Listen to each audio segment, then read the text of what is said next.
So welcome to the video which is going to cover how to find all of the options to edit your website in terms of using the Canvas theme specifically.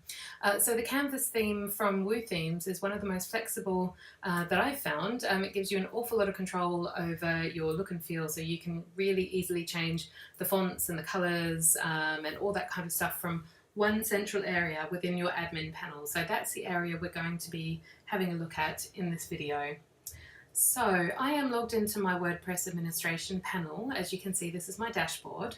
And using the left-hand navigation menu, if I go down to Canvas, you'll see there's an option there. If we click on that, I get a whole sub-menu here, literally, with just the theme options. So this is opened up onto a new page, and I have a huge amount of control here in terms of all these different options that I can do. Now I'm going to click on styling and layout to actually show you some of the different options you've got within Canvas that you might need to commonly kind of have a look at and change every now and then. So first of all, your header. Now within Canvas, if you're using a traditional setup, so you're not using a slider or a magazine layout, so there's a couple of different layouts within Canvas. If you're using a traditional layout, so if I just quickly show you that on my test site, this is actually just like a content page for my home page. So as you can see, this is the header up here. Okay, I'm just going to go back to my admin panel now. So if we click on header under styling and layout, you'll see I've got a number of options that come up here. Now the two main options that you've got with a header is either to have an image. So if you create an image, say within Photoshop, or you hire a graphic designer to do that for you with your logo, you can actually upload that here. Now if you do that, that is going to sit on top of your background colour, and it will also still have your site title and your description in there, but there's a piece of code that you can ask me for to actually get rid of that if you wanted to use an image. So this is the area that you would upload a background image onto. Now if you're just using your background colour, this is the control panel area where you would actually change that colour. So as you can see, if I just use the drop down menu here, next to that colour, I have all sorts of options to actually just drag and drop that and change that colour a little bit, or change it completely to purple. Okay, so that is your header area, and they're probably the main things that you would need to do with that header there. Okay, moving on to the navigation bars.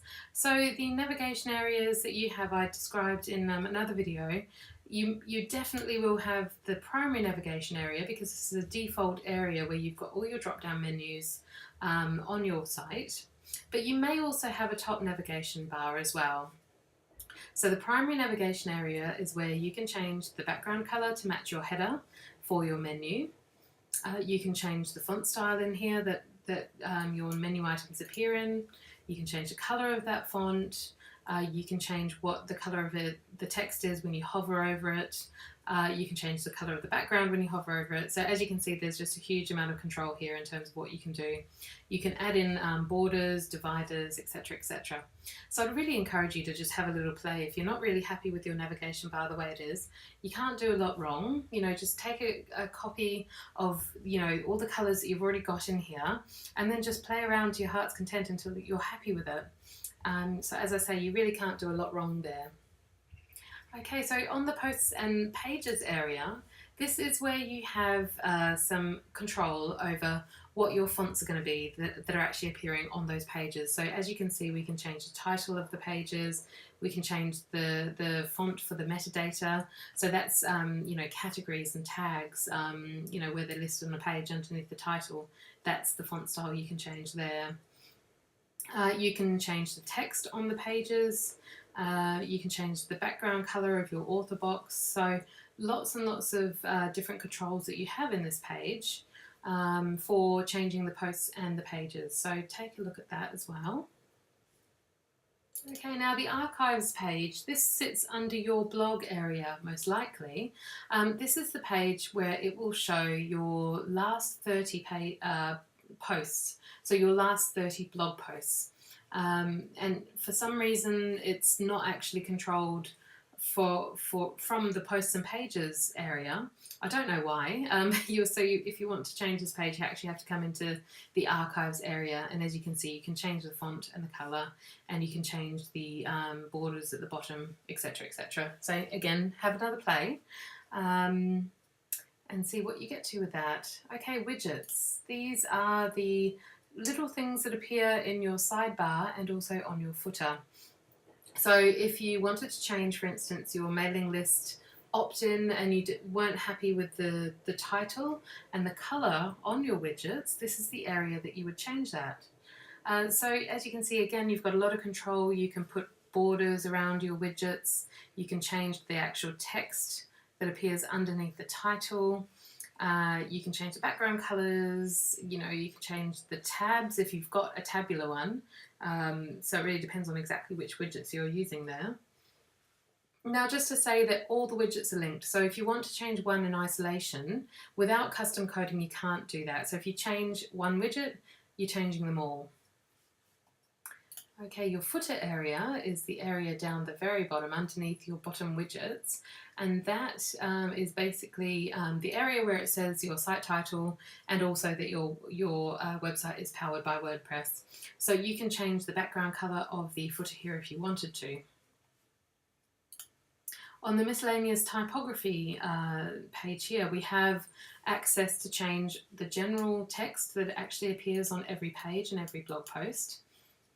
We also have the option to change the heading 1 through to heading 6 font styling. So that's when you're actually editing a page or editing a post. You have the option to format that text and give it subtitles, and this is exactly where you would control all of those heading 1s, heading 2s, heading 3, etc. And if we go up to the very top on the general styling, you can change all of your link colors on this page here. So as you can see down the very bottom of this page, we've got link color, we've got the hover color for the links, we've got the button colors here as well, and we've also got the general border colors. So for instance, if you have set it up so that when you post a picture on a page, it automatically has a border around it, this is the color that that's going to pick up. Okay, and that is a very quick overview of the main areas within Canvas that you will probably want to style at some point.